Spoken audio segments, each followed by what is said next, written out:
So చాలామంది students JNTH one time chance exams రాస్తూ ఉన్నారు. ఈ జూన్ 25 వరకు కూడా ఈ ఎగ్జామ్స్ బీటెక్ పరంగా, ఎంటెక్ పరంగా, అంటే యూజీ పరంగా, పీజీ పరంగా, ఎంఓయూ పరంగా ఇవన్నీ కూడా ఎగ్జామ్స్ రాస్తూ ఉన్నారు యూనివర్సిటీలో. అయితే పీజీ సెట్ 16వ తారీఖు నుంచి 19వ తారీఖు వరకు ఉంది.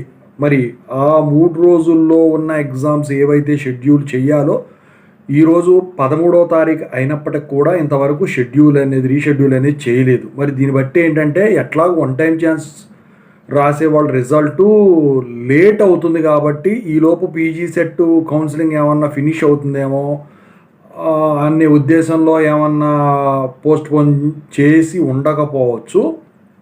మరి అసలు రిజల్ట్స్ డిలే అవుతాయి, అసలు రిజల్ట్స్ ఎప్పుడు వస్తాయి ఏంటి, దీని గురించి ఇప్పుడు మాట్లాడదాం. ముందుగా అయితే ఇంతవరకు ఈ ఛానల్ సబ్స్క్రైబ్ చేసుకుని వీడియో లైక్ చేసి షేర్ చేయండి. మీకు ఏమైనా డౌట్స్ ఉంటే కాల్ మీ ఫర్దర్ కాల్ చేయండి. Telugu engineering education YouTube, Telegram channel, English engineering education YouTube channel ఇవన్నీ కూడా సబ్స్క్రైబ్ చేసుకోండి. ఇది తెలుగులో పెట్టమని అడుగుతున్నారని చెప్పేసి ఇందులో కూడా తెలుగులో పెట్టేస్తున్నాను. ఇక టాపిక్లో వెళితే ఏంటంటే JNTH one time chance exams బాగానే జరుగుతున్నాయి.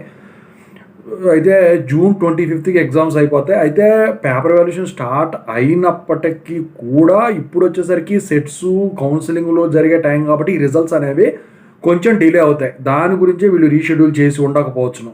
అయితే ఈ రిజల్ట్స్ వచ్చేసరికి పోయినసారి జనవరిలో జరిగినాయి, మార్చ్ కల్లా వచ్చేసినాయి, 2 months టైంలోనే వచ్చేసినాయి. మరి ఇప్పుడు జూన్ 25కి అయిపోతాయి కాబట్టి పేపర్ వాల్యుయేషన్ అనేది ఒక మంత్ వేసుకున్నా కూడా నాకు తెలిసి ఈ రిజల్ట్స్ అనేవి ఆగస్ట్లో రిలీజ్ అయ్యేదానికి ఛాన్స్ ఉంది. అయితే మరి పేపర్ వాల్యుయేషన్ ఎలా జరుగుతుంది? నేను ఇంతకుముందు చెప్పాను యూనివర్సిటీలో ఇన్విజిలేషన్ ఎలా ఉంటుంది ఏంటని చెప్పాను. దాని ప్రకారమే అందరూ కూడా యూనివర్సిటీలో ఎగ్జామ్స్ రాస్తూ ఉన్నారు. కాపీ కొట్టనివ్వట్లేదు, స్లిప్పులు తీసుకెళ్ళనివ్వట్లేదు, మైక్రో జిరాక్స్లు తీసుకెళ్ళనట్లేదు, సీసీ కెమెరా పర్యవేక్షణలో ఈ ఎగ్జామ్స్ అనేవి జరుగుతూ ఉన్నాయి. అయితే అఫిలియేటెడ్కి, అటానమస్లకి వీటికి ఉన్న తేడా ఏంటో కూడా నేను ఇంతకుముందు వీడియో చేశాను. అయితే ఇక్కడ మీరు గమనించాల్సింది ఏంటంటే పేపర్ వాల్యుయేషన్ కూడా అదే స్థాయిలో ఉంటుంది. మీరు చాలా పాస్డ్ అవుట్ కాబట్టి జారి చూపిస్తుంది యూనివర్సిటీ అని మాత్రం పొర్రపాటును కూడా ఎక్స్పెక్ట్ చేయవద్దు.